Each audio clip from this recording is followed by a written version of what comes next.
What's up, people? This is Franchise Play, aka Brian Mazik, the sports and video game journalist, or the sports video game journalist, however I feel like saying it on the given day. I'm here to talk to you about the recap of UFC Fight Night 59. Obviously, a dynamic performance for the notorious Conor McGregor. I'm going to get to that as well as the co-main event, but I'm going to start from the top. I'm going to reverse Drake. We ain't going to start from the bottom. We're going to start from the top. Top of the show, UFC Fight Pass prelims. Tateki Matsuda taking on Joby Sanchez. Now, Sanchez won the unanimous decision, but I don't know. It was a few questionable decisions on the evening. I would say 3 in total. This was the first one. It wasn't horrible because the first round could have gone either way. Obviously, it was given to Joby Sanchez. He ends up winning the unanimous decision, but one card had him winning 30-27, and I thought that one was just ridiculous. I'm sorry. One card had him lose. No, I'm sorry. He won 30-27 on. Yeah, exactly what I mean. Yeah, one card him winning 30-27. I thought that was ridiculous. There's no way in the world he won all 3 rounds. So that was that.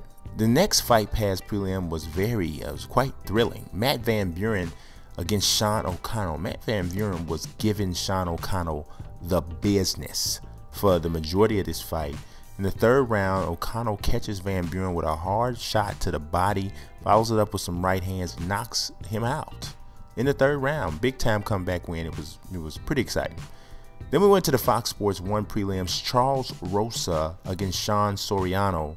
Rosa was after that submission, man. He was after the submission from the get-go. He was relentless with it. He knew his advantage was on the ground, and he was chasing it.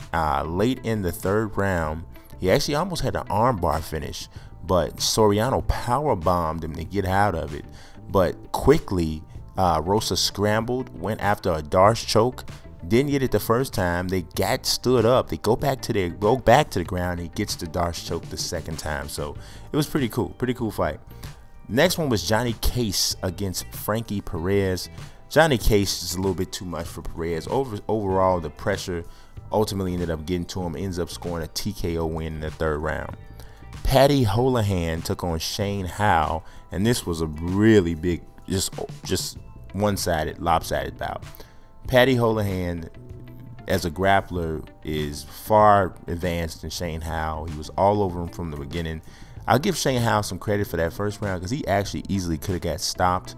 Paddy Holohan, who was, like I said, a good submission fighter, had a rear naked choke locked in on, well, it might have been a neck crank, actually. No, I believe it was a rear naked choke. Had it locked in on Shane Howe, flattened him out on his stomach. But Shane Howe somehow in a way escaped and did not get stopped. I don't know how he pulled it off, but he did. The next fight was Zhang Liping versus Chris Wade. This was another one-sided bout. I guess the most exciting thing was that Liping kicked Chris Wade in the balls like 3 times. Ended up getting a point deducted. Lost every round, 30-26 on all 3 cards. Waste of time. John Howard took on Lorenz Larkin. I knew somebody was going to get knocked out in this fight. That's just how Lorenz Larkin's fights go. This particular time, he came out on the winning side of it. He's dropped all the way to welterweight. Now, he's fighting at 170. He was actually 171 for the fight. But he was super quick, sizzling right hand, knocked out John Doomsday Howard. They end up stopping the fight. The next fight was where I started to think, here's another tough decision, right? Cathal Pendred took on Sam Spencer. Now, Spencer actually, to me, I felt he proved himself to be the superior fighter in this particular bout.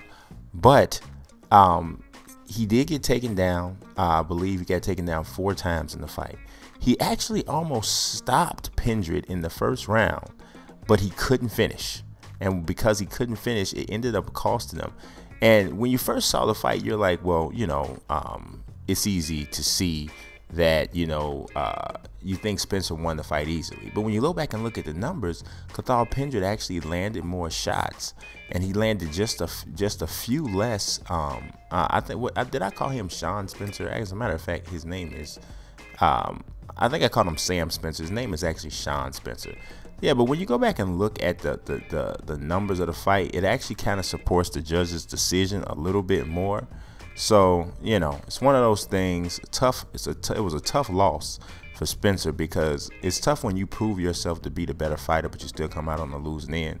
Either way, Pendred had some work to do on his striking. His striking looked terrible. I mean, it was embarrassing how, like, just slow and plodding and ridiculous his striking was. So I don't know what he's gonna do about that, but then if he gets into the cage with somebody who is a little bit sharper in terms of their striking, he's going to get picked apart. So yeah, he's gonna need to step that up and step it up soon, because it could be a dangerous situation for him in the cage against a more experienced striker. So, but nonetheless, he came out with the win tonight and on Sunday night, and that was the most important thing for him. The next fight was on to the main card, Storm and Norman Park against Gleason Tebow. This fight was boring as all get out. I'll keep it slow and just keep it simple for you. Tebow wins basically on the strength of a couple takedowns. They fought to more of a stalemate on the striking, even though I felt Tebow's punches were a little bit harder. But he wins a split decision, 29-28 on two cards, 28-29 on the other. The next fight was Uriah Hall against Ron Stallings. Ron Stallings actually took the fight on 6 days' notice, because Uriah Hall, there was Costas Philippou that dropped out, and I believe Lewis Taylor dropped out as well. Stallings looked pretty decent early, but he had caught with a nasty straight punch, opened a gash that was nasty even by MMA standards. And it ended up having the doctor take a look at it, and the fight gets stopped. I can't really argue with it. His cut was really bad, and he was really hurt too, so he could have gotten knocked out anyway. So that was that. So then we also had Donald Cerrone versus Benson Henderson in the co-main event. Now this was an absolute robbery. Now I love Cowboy. Cowboy is one of my favorite fighters, but he lost this fight tonight. And I think he even knows he lost this fight tonight, because afterwards, when he was getting interviewed, it was kind of like he had an apologetic look on his face. And a fighter like him, he would feel that way, because he's just kind of a stand-up kind of a dude. But Benson outstruck him. He had more significant strikes. Cerrone had one takedown in the fight, so I don't understand how. I mean, Benson hit him with far more, just a very striking game. He changed levels well. He took a couple like kicks to the midsection, but he certainly, obviously, if you look at the striking numbers, he didn't take more than he gave out. It was crazy, and on top of that, it was a unanimous decision. All 3 judges saw 2 rounds for Cerrone, and I don't understand how. It was crazy. I mean, it was embarrassing. It was a really bad decision. So, but on to the main event. Conor McGregor dominates Dennis Siver. Ultimately stops him. Straight left hand from the Macho Man sent Dennis Siver to the promised land. It was nasty. He just beat him up more or less. Drops him with the straight left hand in the second round, takes full mount, and just goes at him. Finishes him off. But just as compelling as as exciting as the fight itself was what McGregor did after the fight. He goes so Jose Aldo, obviously, is featherweight champion of the world. He's in attendance. Everybody knew before this fight, if McGregor won, he's going to get the shot at Aldo. He runs out of the cage, hops over the fence, runs directly at Jose Aldo.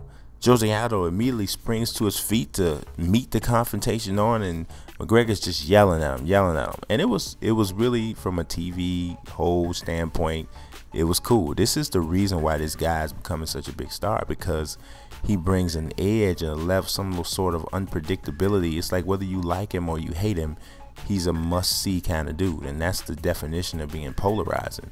When you're somebody who everybody just has to see, then you become a star, and that's what Conor McGregor is. And they're gonna sell out. Literally, they're gonna sell out a soccer stadium for this card when it happens. We haven't gotten the date yet, but when it happens, you best believe the intrigue and the interest in this fight will be through the roof.